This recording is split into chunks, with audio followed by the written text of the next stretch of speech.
Salam alaikum.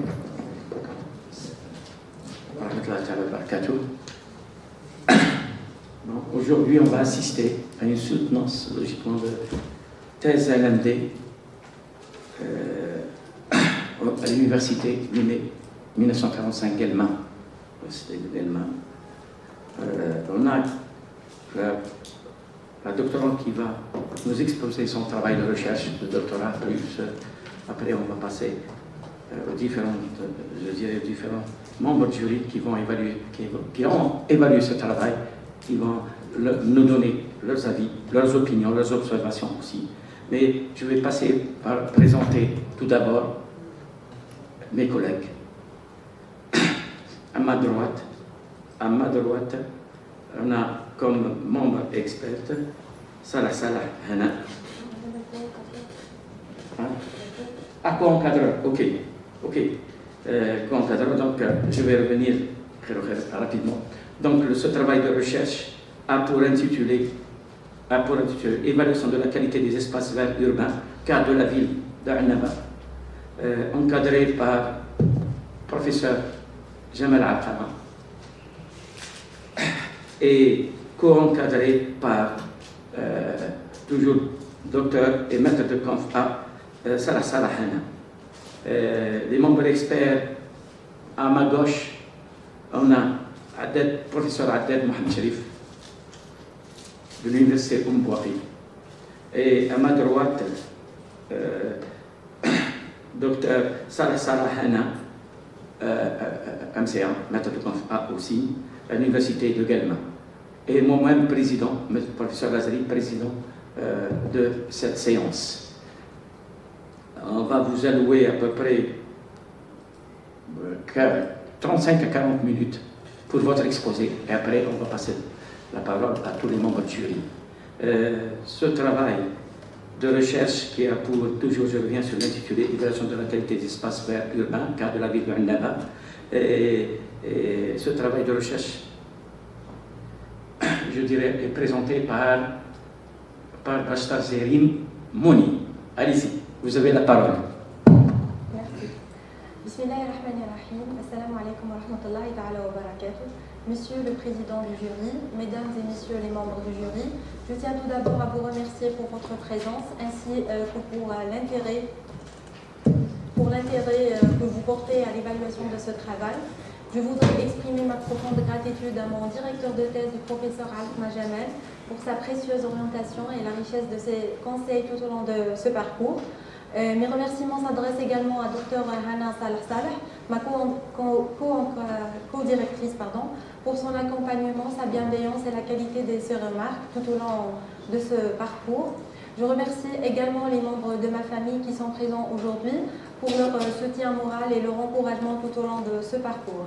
Donc ma thèse intitulée Évaluation de la qualité des espaces verts urbains, cas de la ville d'Annaba. Notre plan de travail est structuré comme suit.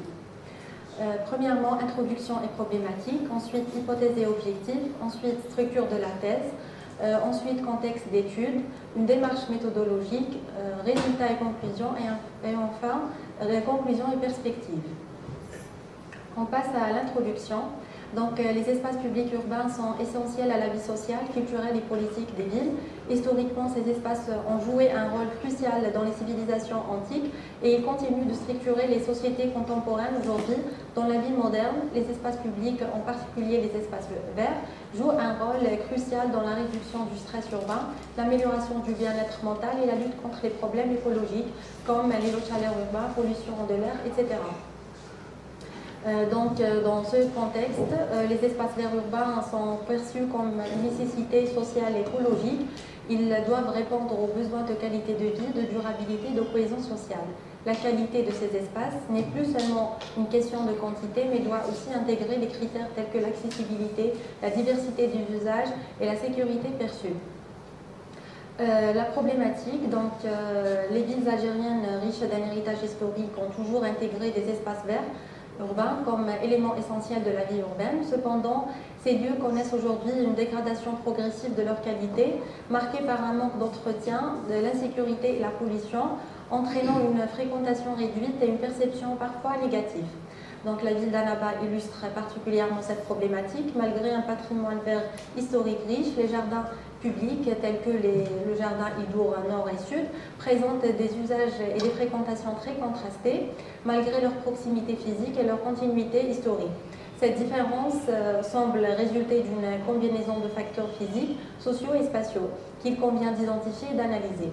L'objectif de cette étude est donc de comprendre quel élément influence la qualité perçue, les pratiques et la fréquentation de ces espaces, afin de proposer des recommandations pour leur revalorisation et une meilleure intégration dans les tissus urbains de la ville d'Annaba. Dès lors, une question centrale émerge. Comment évaluer la qualité des espaces verts urbains à Annaba en prenant en compte à la fois leur aménagement, leur usage réel et la perception des usagers? Donc, pour répondre à notre question de recherche, nous orienterons notre analyse autour de ces hypothèses. Donc, l'évaluation de la qualité des espaces verts urbains ne peut être pertinente que si elle repose sur une approche méthodologique adaptée, combinant des indicateurs physiques, des données d'usage et des éléments de perception, permettra de réduire à un diagnostic global et précis de la qualité de ces espaces.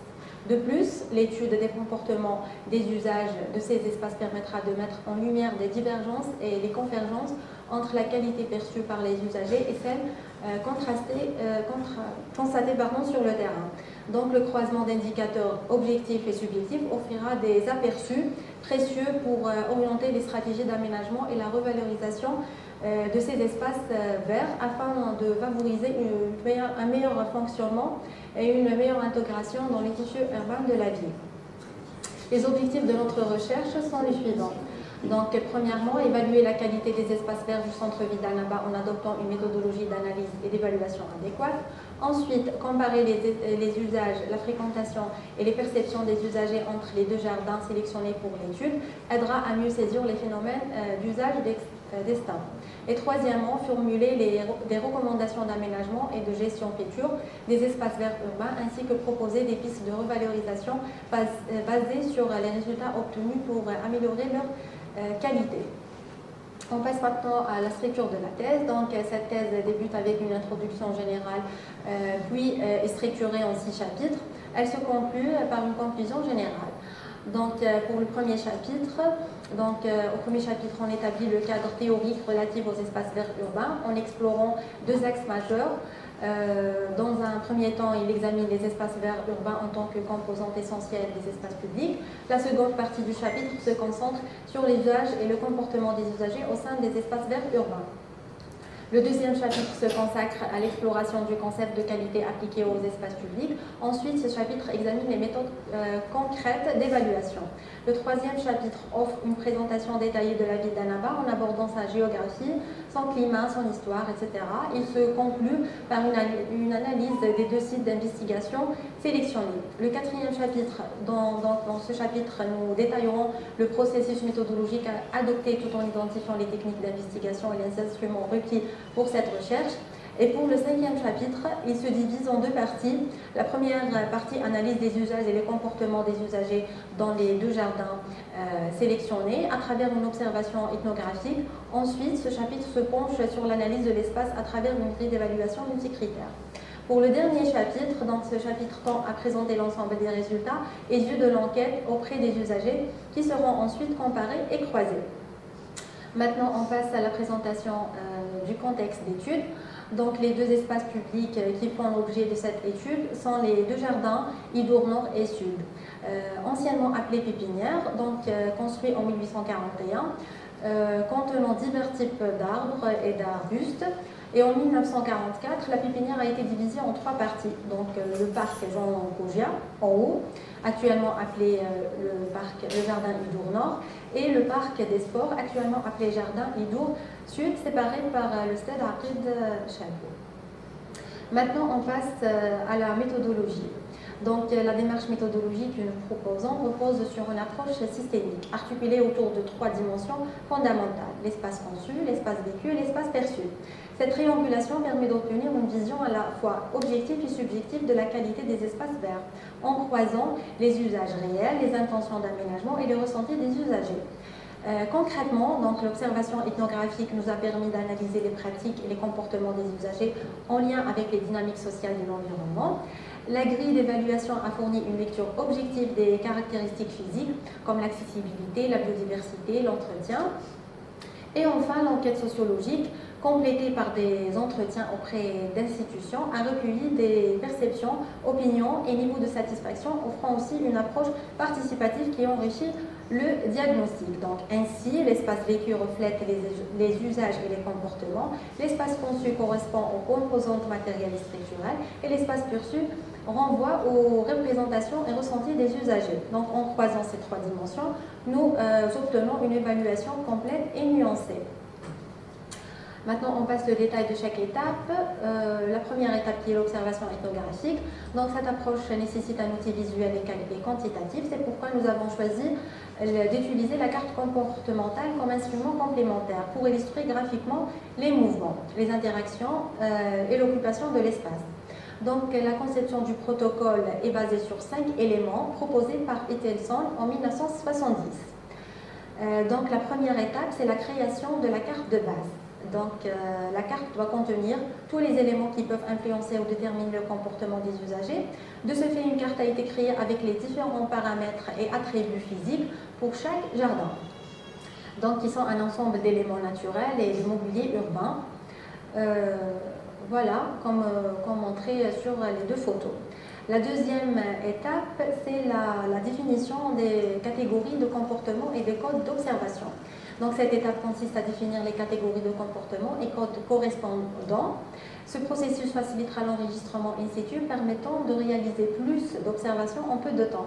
Chaque catégorie doit comprendre un code à utiliser au moment de l'observation, exemple H pour homme, F pour femme, etc. Une fois les catégories et les codes d'observation définis, il faut établir une grille pour enregistrer les observations. Donc, chaque utilisateur est marqué par un numéro sur le fond de la carte, puis sur la grille. La troisième étape, c'est l'établissement d'un calendrier d'observation. Donc, cette étape consiste à réaliser un calendrier.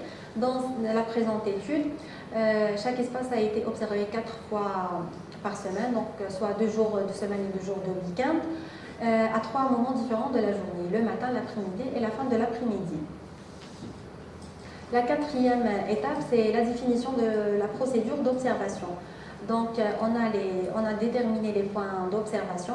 Donc, on a déterminé 5 points d'observation pour le premier parc Idour Nord, et 3 points dans le jardin Idour Sud, en fonction de la forme de l'espace et des obstacles physiques rencontrés. Donc, afin de minimiser le risque que l'observateur soit identifié comme un intrus. Et on a aussi l'outil d'observation. Donc, les outils sont la carte de base, une grille de catégories de comportement et de codes d'observation, ainsi qu'une feuille d'enregistrement, comme montré sur l'écran. Et la cinquième étape, donc, qui est la définition du système de codage et de comptage. Les données acquises ont d'abord été cartographiées à la main, puis dessinées à l'aide du logiciel AutoCAD, et les procédures statistiques ont été réalisées à l'aide du logiciel SPSS. Maintenant, on passe à la deuxième étape, qui est la construction d'une grille d'évaluation par indicateur. Donc, dans cette étape, on réfère principalement des méthodes d'évaluation précédentes, telles que le guide pratique de Sablé, la méthode KEP, celle de Lydia Haji, etc. Cette grille d'évaluation vise à varier des données entre objectifs locaux évoqués au niveau des instruments consultés, comme le SNAP, le CDO, des guides d'aménagement et des différentes sources bibliographiques sur le sujet, ainsi que les objectifs mis en exergue par le dispositif juridique relatif aux espaces publics. En fonction de ces objectifs et après avoir croisé les différentes données, nous avons établi une liste de dimensions et d'indicateurs. Et pour assurer un développement durable, l'indice de qualité se fonde sur les 3 facettes de la durabilité lors de l'évaluation.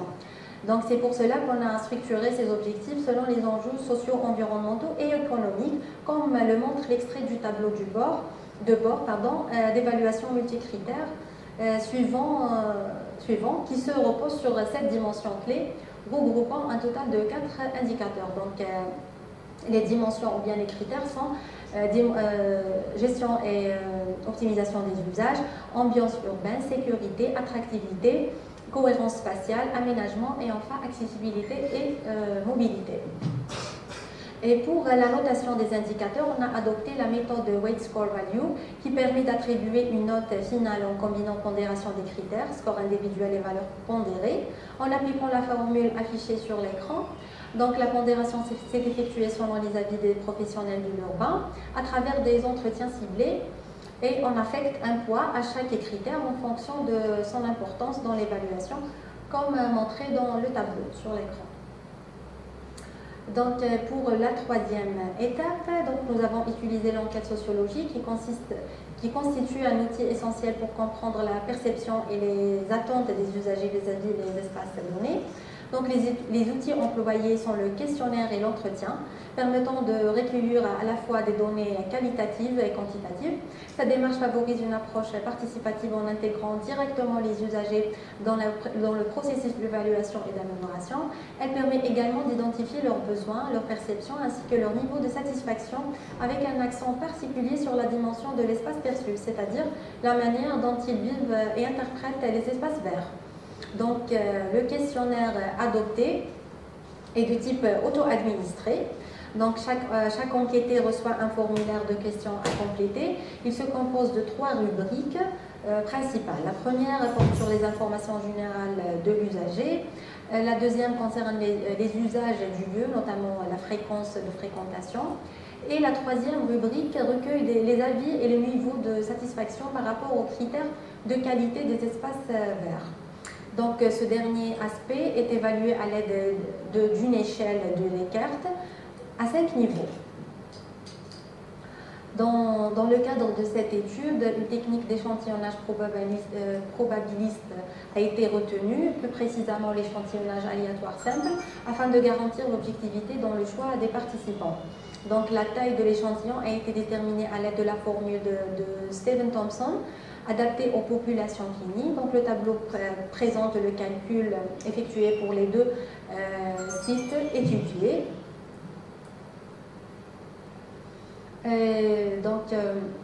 Pour l'entretien, dans le cadre de cette étude, le choix méthodologique s'est orienté vers l'entretien non directif, utilisé à plusieurs étapes du processus de recherche. Son objectif principal était d'explorer en profondeur les données essentielles à la compréhension de la problématique. Et il a été orienté vers des structures administratives suivantes qui sont services techniques de l'APC de la ville d'Annaba, direction de l'environnement, EPIC Annaba Propre et l'association Greenbank. Maintenant, on passe aux résultats et discussions. Donc, pour la première étape qui est l'observation ethnographique, donc cette étape a permis d'analyser et de classer les usagers des jardins sélectionnés en fonction de leur tranche d'âge et de leur genre. Cette classification offre une vision détaillée de la composition démographique des usagers, mettant en évidence les différences de fréquentation selon les catégories d'âge et la répartition en femmes dans chaque espace. Cette méthode permet de repérer les groupes les plus fréquents à divers instants du jour et de la semaine, ainsi que leur comportement particulier. Elle offre aussi la possibilité d'analyser comment ces profils impactent l'utilisation du jardin et apprécier la pertinence des dispositifs immobiliers par rapport aux besoins des différentes catégories. Donc, le tableau suivant présente les données de 459 usagers observés dans le jardin Idour Nord et dans le jardin Idour Sud. Donc, on passe à l'analyse de la fréquentation. Donc, l'analyse de la fréquentation révèle des dynamiques différentes entre l'Idour Nord et l'Idour Sud. Donc, pour l'Idour Nord, en semaine, la fréquentation est faible le matin, puis augmente à midi avec les enfants et les adultes et atteint un pic l'après-midi avec une majorité de jeunes adultes et adolescents. Le week-end, le jardin attire surtout adolescents et jeunes adultes le matin, puis se densifie l'après-midi avec une prédominance de jeunes adultes, suivis des adolescents et personnes âgées. Pour le jardin Idour Sud, donc en semaine, les adultes dominent le matin, suivis des personnes âgées et adolescents, alors que les enfants sont absents. La fréquentation atteint son maximum l'après-midi. Le week-end, la présence des enfants et jeunes adultes est forte matin, puis la fréquentation diminue à midi pour toutes les tranches d'âge, sauf les personnes âgées, avant de repartir l'après-midi, surtout pour les enfants et les adultes. Ces résultats montrent en évidence des usages différenciés selon les tranches d'âge et soulignent l'importance d'adapter des équipements des jardins aux besoins variés des usages. Les figures suivantes présentent les résultats détaillés de l'observation ethnographique réalisée dans les deux jardins, représentée sous forme de cartes comportementales. Elle offre une lecture précise des comportements adaptés par les usagers en fonction de leur tranche d'âge et leur genre, aussi bien en semaine que durant le week-end. Donc la première photo c'est pour le jardin Idour Nord et ça c'est pour le jardin Idour Sud. Donc ces cartes révèlent que les zones les plus fréquentées du jardin sont celles offrant une couverture arborée, probablement en raison de l'ombre qu'elle procure, comme illustrent ces images. Donc le côté ouest du jardin Idour Nord est nettement plus utilisé que le côté est, moins exposé et dépourvu de grands arbres. Cette préférence souligne l'importance et le rôle des espaces ombragés dans l'attractivité du jardin. De plus, les zones les plus investies par les usagers sont principalement les allées, les espaces équipés de mobilier urbain et les aires de jeu pour enfants, mettant ainsi en évidence l'impact des aménagements sur la fréquentation et la diversité des usages. Maintenant, la première photo représente, donc on a représente un nombre insuffisant de bancs, contraint les usagers à s'asseoir sur les bordures des espaces verts, une solution inconfortable surtout après une activité physique ou pour surveiller les enfants. Cette situation met en évidence l'absence de mobilier urbain adapté, limitant le confort et la sécurité, et souligne la nécessité de repenser l'aménagement pour améliorer la qualité et la convivialité de l'espace.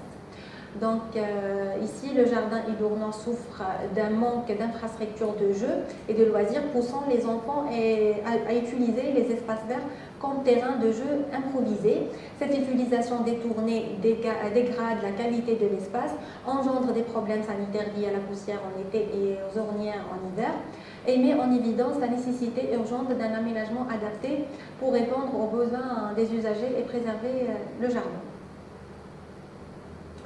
La synthèse de la première partie qui est l'observation ethnographique. Donc l'observation met en évidence des usages différenciés selon l'âge, le genre et le moment de la journée. Le jardin Idour Nord se distingue par des activités plus dynamiques, surtout chez les jeunes, tandis que le sud est marqué par des comportements statiques. Les usagers adaptent ou détournent les aménagements en raison du manque d'équipements adaptés. Et quatrièmement, afin de compléter cette lecture du terrain et objectiver les constats observés, la prochaine étape s'appuie sur une grille d'évaluation multicritères permettant d'analyser de manière structurée les attributs physiques et fonctionnels de chaque espace vert. Maintenant, on passe à la deuxième étape, donc l'évaluation multicritère. Pour le premier exemple, qui est le jardin Idour Nord, donc on commence par le premier critère, gestion et optimisation des usages. L'évaluation de ce critère met en lumière des fortes insuffisances et en effet 5 indicateurs sur 10 dont le tri sélectif, l'entretien du mobilier urbain, l'arrosage économique, l'utilisation des énergies renouvelables, affichent tous des notes minimales égales à 1. Traduisant une absence totale de conformité. Seul l'entretien des éléments naturels atteint un niveau intermédiaire avec un score égal à 2, mais reste en dessous des standards attendus. Globalement, ce critère révèle donc de grandes lacunes en matière de gestion durable et d'optimisation des ressources. On passe au deuxième critère, donc ambiance urbaine. Les résultats montrent une situation similaire sur les 6 indicateurs évalués. 5 obtiennent la note minimale de 1, indiquant l'absence d'éléments favorisant une ambiance urbaine de qualité, qu'il s'agisse de la biodiversité, de la gestion des nuisances visuelles olfactives ou encore du confort environnemental. Seul l'indicateur lié à la gestion des nuisances sonores atteint une performance légèrement supérieure avec un score égal à 2, mais sans véritable impact. Ainsi, le critère ambiance urbaine reste largement en dessous des attentes. On passe au troisième critère, La sécurité montre une performance globalement moyenne. La majorité des indicateurs comme le système de surveillance, le mobilier urbain de sécurité ou encore la mixité intergénérationnelle et intergenre obtiennent un score égal à 2, traduisant une conformité partielle. En revanche, l'éclairage artificiel est très insuffisant avec une note minimale de 1, révélant un manque d'éclairage nocturne qui fragilise le sentiment de sécurité des usagers. On passe au quatrième critère.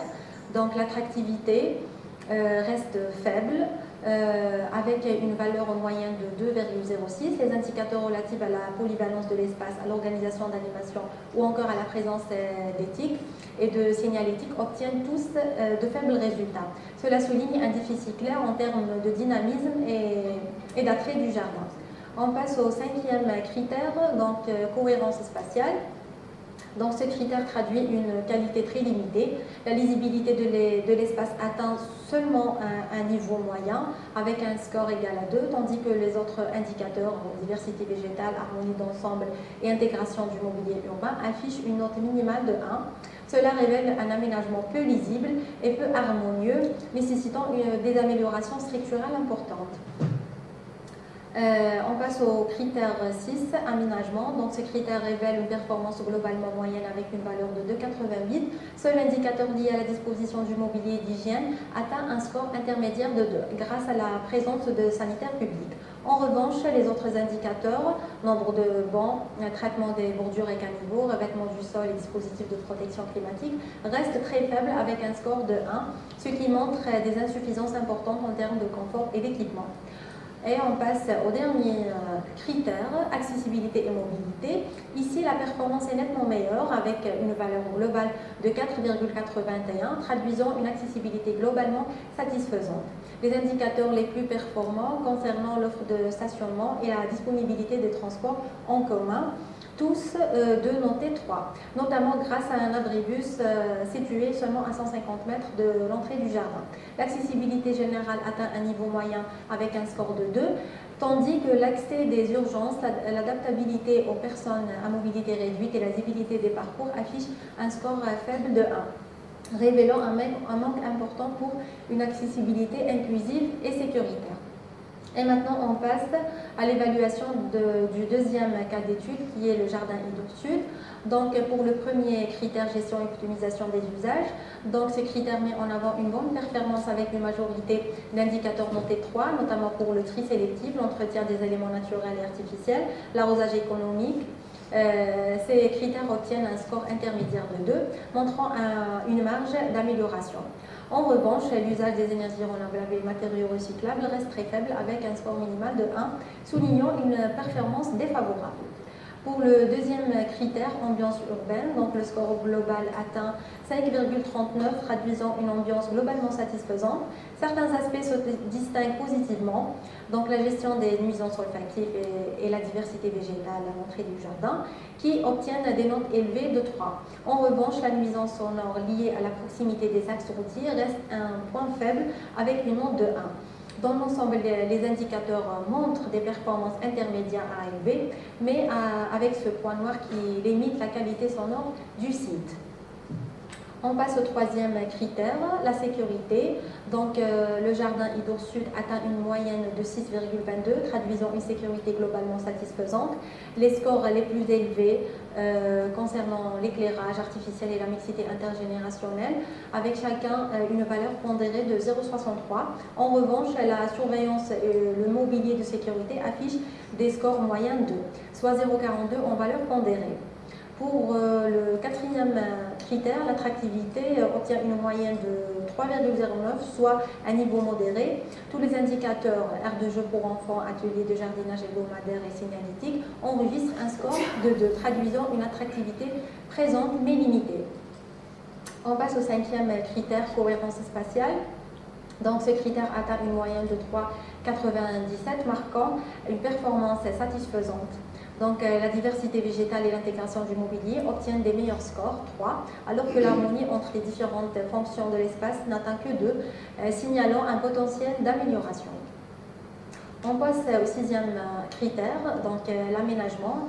présente des résultats contrastés. Le nombre de bancs est moyen, score 2, tandis que le mobilier d'hygiène et le traitement des bordures et qu'un niveau obtient la note maximum de 3, traduisant une bonne mise en place de ces infrastructures. Le revêtement du sol est également satisfaisant, score 3, garantissant accessibilité et sécurité. En revanche, les dispositifs de protection climatique sont quasiment absents, ce qui limite le confort en cas de conditions météorologiques défavorables. Et on passe au dernier critère, accessibilité et mobilité. Donc ce critère montre une performance mitigée. L'accessibilité générale est correcte, égale à 3, de même que la lisibilité et la continuité des parcours. En revanche, l'offre de stationnement et l'accès aux urgences sont insuffisants, tandis que la disponibilité des transports en commun et l'adaptabilité au PMR restent partielles. Score 2, ces résultats soulignent que malgré une bonne accessibilité sur site, certains aspects essentiels pour la mobilité et le confort des usagers nécessitent des améliorations. Donc, la synthèse de la deuxième étape. Donc, pour le jardin Idour Nord, donc les valeurs moyennes des 7 critères sont présentées sous forme de radar dans le graphique suivant. Donc, l'évaluation multicritère du jardin Idour Nord révèle une performance globalement faible. Les critères d'attractivité, de cohérence spatiale, de gestion et d'usage, ainsi que d'aménagement se situent en dessous du seuil de performance, traduisant un manque d'organisation et de qualité. La sécurité reste préoccupante avec 3,29, tandis que les ambiances urbaines atteignent un niveau plus acceptable, 4,08. Seule l'accessibilité obtient un bon résultat, 4,81, dépassant la limite de performance.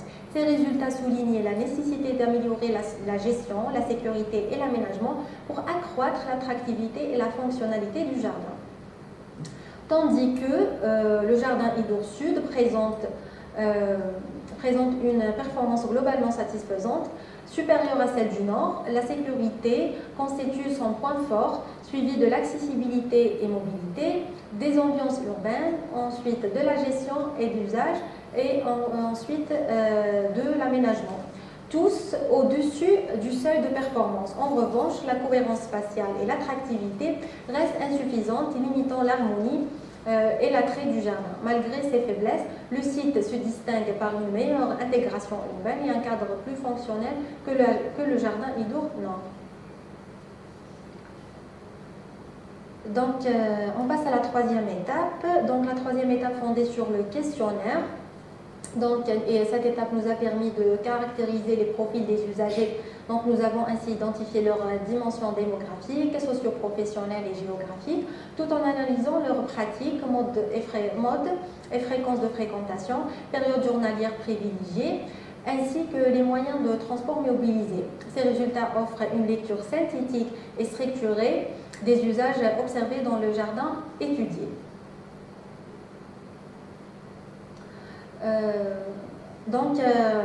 Nous allons à présent passer directement à la présentation des résultats concernant la satisfaction des usagers sur les 7 critères liés à la qualité des espaces verts étudiés. Pour cela, la moyenne obtenue pour chaque critère a été comparée à des intervalles de satisfaction prédéfinis. Ainsi, une moyenne comprise entre 1 et 2,33 traduit une faible satisfaction. Une moyenne comprise entre 2,34 et 3,67 correspond à une satisfaction moyenne. Et enfin, une moyenne située entre 3,68 et 5 reflète une forte satisfaction. Donc, pour mener cette analyse, nous avons élaboré des tableaux qui nous permettent d'identifier les niveaux de satisfaction en fonction des réponses recueillies et ainsi d'obtenir une vision synthétique des tendances générales dans chaque espace. Nous avons également élaboré des schémas radars illustrant la répartition des réponses des usagers selon les différents intervalles de satisfaction. Donc, en ce qui concerne le jardin Idour Nord, les résultats apparaissent plus contrastés. On observe une proportion relativement importante d'usagers exprimant une satisfaction moyenne, notamment pour le critère des ambiances urbaines avec une moyenne de 3,03, ainsi que pour l'accessibilité et la mobilité avec une note de 2,72. En revanche, certains critères révèlent une faible satisfaction, comme l'aménagement avec une moyenne de 1,86 et surtout l'attractivité qui enregistre la note la plus basse avec 1,71. Ces faibles résultats peuvent s'expliquer par des infrastructures insuffisamment entretenu ou encore par un cadre perçu comme moins agréable par les usagers. Nous passons maintenant au jardin Idour Sud.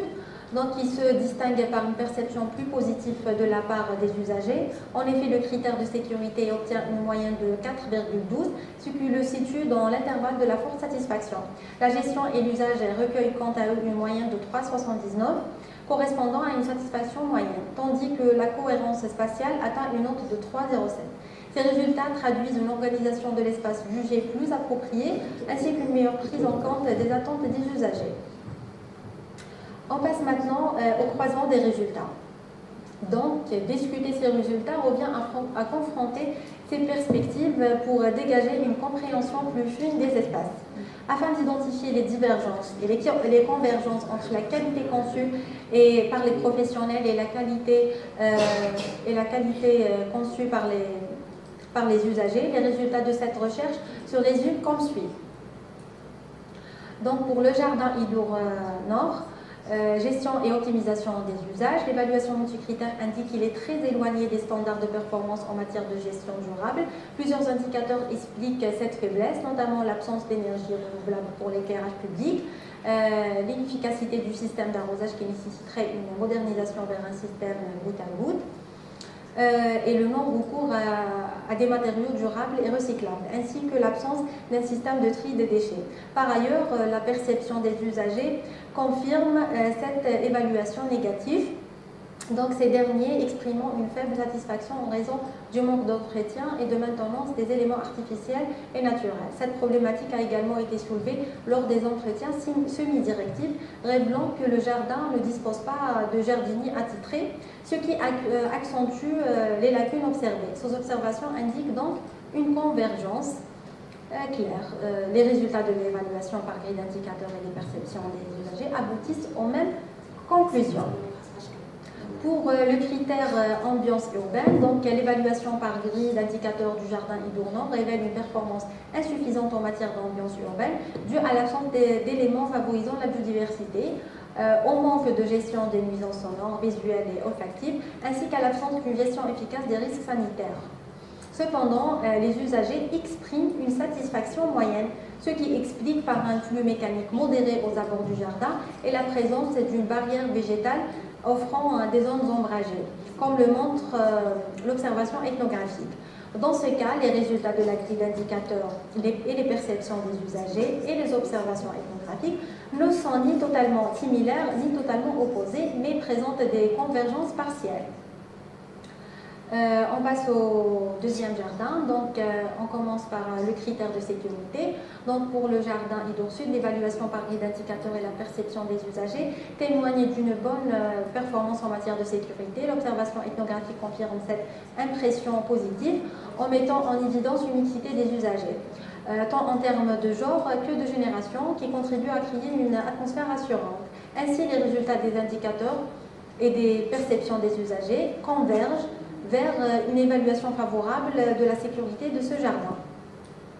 Pour le critère de l'attractivité, l'évaluation par grille d'indicateurs montre que l'attractivité atteint une performance modérée, cependant la perception des usagers diverge. Donc ces derniers expriment une satisfaction notable vis-à-vis de ce critère. Donc cette attractivité perçue s'explique par la présence de divers éléments tels qu'une signalétique efficace et une meilleure polyvalence de l'espace. De plus, l'observation ethnographique a permis de révéler l'organisation régulière d'ateliers de jardinage pour enfants chaque mardi après-midi, ce qui contribue à renforcer l'attrait du jardin et à enrichir son dynamisme. Conclusion. Anabar, riche en patrimoine vert, compte de nombreux espaces verts urbains en centre-ville, bien qu'ils disent tous la Oui. Vous nous faites un résumé de la conclusion, comme ça on rentre dans le débat directement, s'il vous plaît. Oui. Résumez brièvement la conclusion. Brièvement la conclusion. L'analyse comportementale, notre méthodologie, notre démarche méthodologique a été divisée en 3 parties. Donc la première partie qui est l'observation ethnographique. Donc cette partie a mis en évidence les usages Pour aller différenciés. plus rapidement à la question, Oui. est-ce que vous avez ouvert des pistes de recherche Oui, bien louables? sûr. Passez aux pistes de Rapidement. recherche. D'accord. Brièvement, parce qu'on connaît déjà. Oui. Donc l'étude s'est limitée à 2 jardins, donc les limites de la recherche. Donc l'étude s'est limitée à 2 jardins, Idour Nord et Sud, situés dans le centre-ville d'Annaba. Donc une extension du périmètre d'étude à d'autres typologies d'espaces végétalisés aurait permis d'une analyse plus représentative. Deuxièmement, la pandémie de Covid-19 a eu un impact significatif sur le déroulement de mon travail. Donc les mesures sanitaires instaurées durant cette période, telles que les restrictions d'accès au lieu public et les limitations de déplacement, ont freiné la mise en œuvre de certaines étapes. Les pistes de recherche. Oui, les pistes de recherche. C'est possible. Allez-y, allez. Donc les pistes de recherche, donc à la lumière des résultats obtenus et des limites identifiées, plusieurs pistes de recherche et d'amélioration peuvent être envisagées.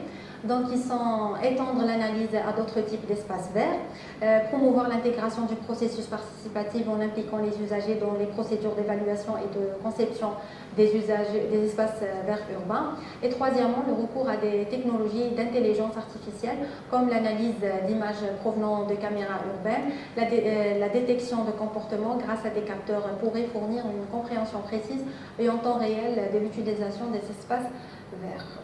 Merci. Et merci pour votre... Donc, je vous remercie, monsieur et madame les membres du jury, pour l'attention portée à ma présentation. Je reste à votre entière disposition pour répondre à vos questions et éclaircir tout point qui mériterait davantage de précision. Merci.